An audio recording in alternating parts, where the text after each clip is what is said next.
নির্বাচনের আগেও আমাদের দেশে এই ধরনের প্রাণহানি হয়েছে, বিশেষ করে 2024-এর 5ই আগস্টের পর।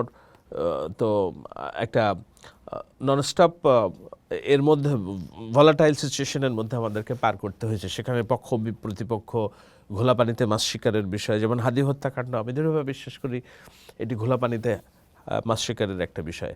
মুসাব্বির হত্যাকাণ্ড, সেখানেও ঘোলা পানিতে মাছ শিকারের একটা প্রতিপক্ষ সুযোগ নিয়েছে। এই আমরা বেশ কিছু মব দেখলাম, আমরা দেখলাম আপনার নারায়ণগঞ্জ ব্রাহ্মণবাড়িয়াতে যেটা হয়েছে, এই টোটাতে প্রাণহানি, এটাও দেখা যাচ্ছে যে পারিবারিক একটা বিষয় ছিল, রাজনৈতিক সংশ্লেষ ছিল, ঘোলা পানিতে মাছ শিকারের মধ্যে ঘটনা। তো সেই হিসেবে আমি মনে করি না যে এমন এটি একেবারে মল্লযুদ্ধের রূপ নিয়েছে। মূল আশঙ্কাটা নির্বাচনের দিন আমরা কতখানি শান্তিপূর্ণ থাকতে পারবো।